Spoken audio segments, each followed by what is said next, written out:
The awakening में story है एक लड़के और एक लड़की की जो कि कैरेबियन समुद्र में एक आइलैंड पर फंस जाते हैं। यह फिल्म ब्लू लेगून सीरीज की तीसरी फिल्म है, पर इस मूवी को तीसरा पार्ट कहना ही गलत होगा क्योंकि पिछली दोनों फिल्मों से इस मूवी का दूर दूर तक कोई लेना देना नहीं है और वही दो फिल्में इसकी डुओलॉजी में आती है। पिछली दोनों फिल्में प्रशांत महासागर में एक आइलैंड पर हुई थी, जबकि ये मूवी कैरेबियन समुद्र में दिखाई गई है। पिछली दोनों फिल्मों में मेन कैरेक्टर एक आइलैंड पर बड़े होते हैं, जबकि इस मूवी में सीधे तौर पर टीनेजर को दिखाया गया है। वीडियो के एंड में आप समझ जाओगे कि ये मूवी कैसी है। इस मूवी में द ब्लू लेगून के मेन कैरेक्टर रिचर्ड यानी कि क्रिस्टोफर एंटकिस को भी दिखाया गया है। तो मूवी स्टार्ट होती है हाई स्कूल के दो स्टूडेंट्स एमा और डीन से। एमा जो कि एक परफेक्ट स्टूडेंट थी और पॉपुलर भी थी, जिससे उस पर कई लड़के मरते थे, तो वहीं डीन को स्कूल में आलसी माना जाता था। डीन हमेशा एमा को प्रॉम क्वीन कहता है और एमा उसे हमेशा अनदेखा कर देती है। वैसे डीन के कोई फ्रेंड्स नहीं थे, वो बस हमेशा अकेला रहता था। स्कूल में मिस्टर क्रिस्टियनसन एक प्रोजेक्ट जारी करते हैं जिसमें स्टूडेंट्स को कैरेबियन समुद्र के आइलैंड पर रह रहे स्थायी लोगों के लिए स्कूल बनाना था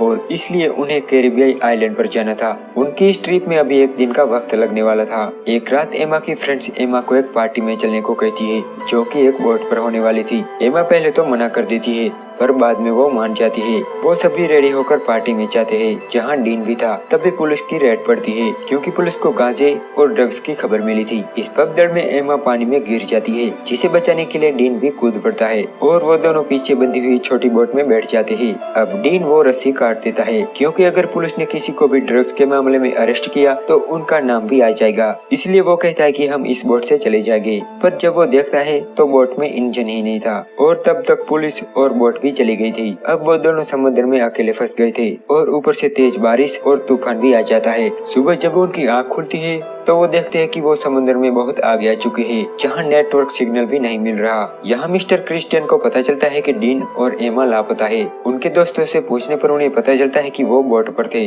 पर उसके बाद वो कहाँ गए वो ये नहीं जानते। यहाँ एमा को एक आइलैंड नजर आता है तो वो अब उस आइलैंड की तरफ जाने लगते हैं। चट्टानों से बचते हुए वो उस आइलैंड पर पहुँचते हैं और राहत की सांस लेते हैं। उसके बाद डीन को बोट में से फ्लेयर गन मिलती है जिसे वो ले लेता है और बोट को वहीं छोड़ के चला जाता है। यहाँ एमा की मॉम और डीन के फादर परेशान हो रहे थे और उन्हें ढूंढने का प्रयास कर रहे थे। डीन और एमा अब आइलैंड के अंदर जा रहे थे जो कि देखने में बहुत ही सुंदर और हरा भरा था, जहाँ एक जगह उन्हें पीने के लिए साफ पानी मिलता है। वो दोनों पूरा आइलैंड घूमते हैं और उन्हें पता चलता है कि वो बस्ती से बहुत दूर एक सुनसान आइलैंड पर फंस चुके हैं। जब वो वापस बीच पर आते हैं तो वो देखते हैं कि उनकी बोट गायब है। दरअसल समुद्र की लहरों ने उसे तट से समुद्र में खींच लिया था। अब उनके पास यहाँ रात गुजारने के अलावा और कोई रास्ता नहीं था। डीन के पास लाइटर था तो वो आग जलाते हैं। एमा बार बार अपना मोबाइल चेक करती थी कि कब उन्हें सिग्नल मिले और ऐसे ही वो ये रात गुजारते हैं। यहाँ उनके पेरेंट्स एक फ्लाइट पकड़ते हैं और क्रिस्टियन से मिलते हैं और उन्हें जल्दी ढूंढने के लिए दबाव डालते हैं। सुबह होती है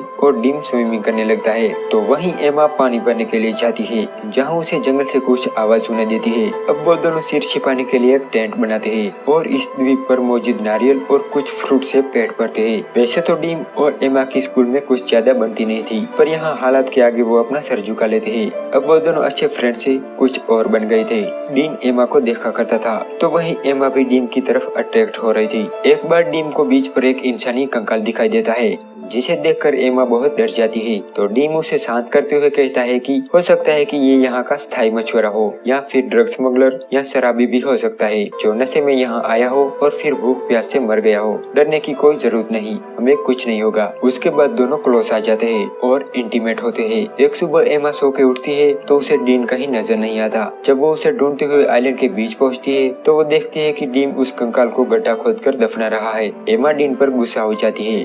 वो कहती है कि तुम मुझे अकेला छोड़कर यहाँ क्यों आ गई। तो डीन कहता है कि तुम सो रही थी। अब ये बस चल रही थी तभी एमा पीछे की ओर गिर जाती है जिससे उसे चोट लग जाती है। अब ऐसे ही वो अपना वक्त बिता रहे थे। उन्हें नहीं पता था कि वो कब घर जाएंगे भी या नहीं। डीन की मॉम की एक कार एक्सीडेंट में मौत हो गई थी जिसकी वजह वो खुद को मानता है।